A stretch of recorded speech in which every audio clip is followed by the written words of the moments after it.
Siang ini saya akan mengutip satu hadis dari Sahih Muslim dari sahabat Nabi yang bernama Rabi'ah bin Ka'ab al-Islami. Kata beliau, kata Rabi'ah bin Ka'ab, dia adalah seorang maula Rasulullah SAW, pembantu lah gitu ya, dan sering menyiapkan air untuk wudhu atau mandi begitu, beliau yang menyiapkan tuh. Rabi'ah bin Ka'ab selalu begitu. Suatu kali Rasul bertanya kepada Rabi'ah, "Wahai Rabi'ah, adakah sesuatu yang kau inginkan dari diriku?" Nih Rasul nih Pak, untuk menunjukkan sayang kepada sahabatnya tuh, dia tanya, "Ada nggak sesuatu yang kamu inginkan dari saya? Saya ini kan Nabi, saya ini Rasul, utusan Allah. Ada nggak sesuatu yang kamu harapkan dari saya?" Kata Rabi, "Nggak ada Rasulullah. Ya. Cuma saya pengen untuk mendapatkan surga aja ya Rasulullah. Itu aja. Nggak ada pilihan lain." Sahabat Nabi, pengen dapat harta banyak nggak? Nggak ada Pak. Bapak tidak akan temukan tuh sahabat Nabi datang pada Rasulullah, "Rasulullah, doakan saya supaya hartanya banyak." Nggak ada. Atau punya jabatan tinggi, nggak ada Pak. Semuanya rata-rata, "Ya Rasulullah, beri kesempatan saya untuk mendapatkan surga." Semua begitu. Karena memang di kepala mereka itu yang ada surga, kehidupan yang paling ideal, paling nikmat, nggak ada lagi. Di dunia orang sesak, kadang-kadang sakit, kadang-kadang susah, kadang-kadang pusing, repot, tekor, macam-macam. Surga yang digambarkan oleh Rasulullah itu nggak ada perkara-perkara begitu, nggak ada penyakit. Jadi orang pengen itu. Cuma itu aja Rasulullah, saya pengen menemanimu di surga. Tuh, seneng. Ya. Apa jawab Rasul?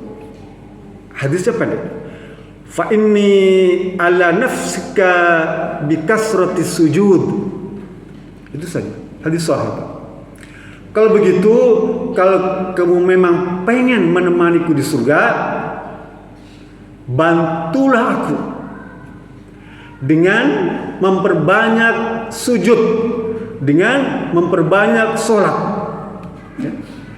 Jadi Rasul cuma ingin dibantu dari diri sahabat Nabi itu, atau dari diri kita nih. Kalau kita pengen surga, perbanyaklah sujud, perbanyaklah sholat. Hadis ini menjadi dasar Pak, pembagian macam-macam sholat sunnah. Sholat sunnah itu dibagi dua Pak. Ada sholat sunnah yang muayyan namanya. Yang kedua sholat sunnah yang mutlak. Apa sholat sunnah muayyan itu? Sholat sunnah muayyan adalah sholat sunnah yang ada kaitannya dengan sesuatu. Idul Fitri misalnya, itu sholat sunnah muayyan, ada hubungannya dengan Idul Fitri. Sholat gerhana ada hubungannya gerhana, ya. Sholat minta hujan ada hubungannya minta hujan. Sholat witir ada hubungannya bilangan, ya. Sholat tahajud ada hubungannya dengan waktu malam. Itu semua adalah sholat muayyan yang punya kaitan dengan waktu, tempat, atau momen-momen tertentu. Yang kedua, sholat sunnah mutlak. Ini yang kata Imam Ibnu Qudamah, "An-nawafilu la tata'allaqu bisababin wala waqtin wala hasrin bi'adadiha." Salat sunnah mutlak adalah salat nawafil, salat tambahan, nawafil tambahan, yang sama sekali tidak terkait dengan sebab peristiwa, dengan waktu peristiwa, dengan tempat peristiwa, atau dengan bilangan jumlahnya yang tidak terbatas. Ini kemudian orang menyebutnya sholat sunnah mutlak. Ya. Kita sholatul lail tuh ya, tahajud, ya ada bilangannya, ada batasannya dia. Sholat hajat, sholat taubah tuh ada bilangan, batas, ada witir, ada batasannya. Ya. Sholat duha ada batasannya. Tapi sholat mutlak nggak ada Pak.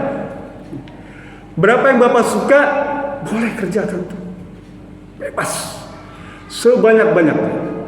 Kalau Bapak punya pengalaman di Masjidil Haram atau Masjid Nabawi di Mekah itu ya, waktu panjang dari sholat Isya tuh kita udah kerjakan segala macam sholat tuh sampai habis waktu sholat itu sholat apa lagi ya? Sholat mutlak sampai kapan? Sampai fajar boleh kita kerjakan. Ya.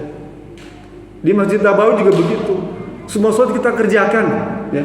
Dari mulai tahiyyatul masjid, taubah, ya, istikharah, macam-macam. Udah habis sholat mutlak. Nah, gitu ya. Dan bisa dilakukan kapan saja, di mana saja, ya. Jumlahnya tidak terbatas. Hanya para ulama memberikan rincian tentang bagaimana baiknya sholat mutlak itu, sholat sunnah mutlak itu. Ya. Kemudian mereka merujuk ke hadis tentang an-nawafil bimasna-masna. Sholat sunnah itu yang bagus itu dua-dua, ya, 2 rakaat. Sholat sunnah mutlak juga bagusnya 2 rakaat salam, terus ngaraya tuh. Ya. Ini bagus nih pada masa iktikaf malam hari ini ya, praktekkan tuh. Di selain baca Quran juga ada satu amalan yang paling disenangi, ya, disenangi oleh Allah Subhanahu Wa Taala adalah sholat. Ya, bahkan sholat ini menjadi apa? Kata Rasulullah, dia akan menjadi penambah dari sholat-sholat wajib yang kurang sempurna. Ya, innama awwalu ma suhabu bil abdu yaumil qiyamah fi amali as-salat. Sesungguhnya perbuatan dari hamba Allah yang pertama kali disab hari kiamat nanti dari amal ibadahnya apa? Salat. Kalau kurang sempurna salat wajibnya itu, maka harus bilang unzuru minat tatawi. Coba cek salat sunnahnya itu. Fatimu fardhu minat tatawu. Sempurnakan sholat wajibnya itu kalau kurang dari sholat sunnah. Di antaranya sholat sunnah mutlak ini untuk melengkapi kekurangan kesempurnaan sholat fardu. Jadi bagus juga kalau kita malam hari itu ya, daripada kita misalnya tidur-tiduran ya, sholat sunnah mutlak tuh 2 rakaat salam. Kenapa 2 rakaat? Kalau capek bisa istirahat dulu. Kalau lupa bacanya bisa mengulang lagi. Jadi gitu. Kalau kita 4 rakaat kadang-kadang kan lupa. Aduh berapa rakaat ya? Lupa. Bacanya hilang, habis lagi itu kan. Kalau 2 salam kan ingat toh. Capek istirahat dulu. Duduk-duduk ya, goler-goler tuh ya. Udah segar sholat lagi. Terus begitu sampai waktu fajar. Nah, jadi itu pas sholat sunnah mutlak itu. Dan kata Rasul bilang afdhalus shalah thulul qiyam atau thulul qunut, ya. Seutama-utama salat itu yang lama berdirinya. Lama berdirinya itu maksudnya lama bacaannya, ya. Bacanya yang tartil, ya. Yang mana juz amma boleh, ya, tapi tartil, ya. Dan banyak ya lama tuh. Kalau salat sendiri bagus juga kalau kita lama tuh ya. Makanya Rasul suruh tuh kita supaya lama berdirinya. Coba cek Nabi Muhammad itu kalau sholat sendiri bacanya 1 rakaat itu 1 surah. Al-Baqarah itu 2 juz setengah itu satu rakaat dihabiskan. Kita mungkin enggak, cari surat yang agak panjang sedikit sambil ngederas, sambil ngehafal. Kan kita kadang-kadang males kalau ngehafal dia. Tapi kalau baca sambil sholat itu menghafalnya enak. Jadi pilih bacaan yang agak panjang-panjang, tulul qiyam ya, karena kita sholat sendiri tuh ya. Kata Nabi Muhammad SAW waktu ya yang terbaik itu kata beliau afdhalus shalah sholatu Dauda. Sholat terbaik itu sholat Nabi Daud. Kan kita sering kenal puasa Nabi Daud tuh ya, selang sehari, som sehari, buka sehari, sholat lagi sehari. Ada sholat Nabi Daud. Apa? Sholat malam nih. Kata Rasulullah, yanamu fi nisfil lail, wa yaqumu sulusahu, wa yanamu sudusahu. Sholat yang disenangin oleh Allah Subhanahu Wa Taala itu adalah sholat seperti Nabi Daud.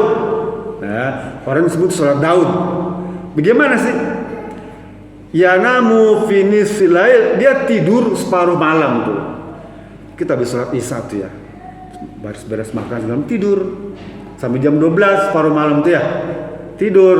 Nah, bangun jam 12 malam tuh sholat yaqumu sulusau, sepertiga malam ya, dari jam 1 boleh sampai jam 2 jam 3 gitu ya, sholat. Udah gitu tidur lagi ya, wayanamu sudusau, tidur lagi sampai fajar. Ini adalah amalan Nabi Daud alaihissalam yang direkomendasi oleh Rasulullah SAW agar diamalkan oleh kita ya. Kenapa kita nggak ikut ajaran-ajaran baik ini? Dan itu sehat Pak, saya praktekkan itu betul ya, dan itu nggak ada ngantuk pagi, nggak lemes tuh. Memang kalau dari jam 12 terus non stop sampai subuh tuh nggak tidur, itu kelayangan Pak. Di kantor tuh kadang-kadang udah ngantuk, udah nggak kuat. Tapi kalau kita tidur sebelum fajar itu ya, tiduran barang setengah jam 15 menit itu fresh, segar. Itu yang dimaksudkan Rasul bilang, kalau kita misalnya kesiangan tuh sholat bangunnya tuh ya, kita sholat fajar di masjid, sholat qobliyah subuh tuh di masjid tuh ya, kan disunahkan kita goler-goler tuh, disunahkan goler-goler kan. Di samping membedakan antara sholat subuh dan sholat qobliyah subuh, juga memfungsikan kembali, merelaksasi tubuh. Oleh karena itu coba praktekkan sholat Nabi Daud ini ya, dengan memperbanyak sholat sunnah mutlak ini, maka Bapak akan rasakan hikmah ya, lebih-lebih di bulan Ramadan ini yang kita dibutuhkan agar memperbanyak ibadah sholat, karena dia merupakan penyempurna dari ibadah-ibadah sholat wajib lainnya.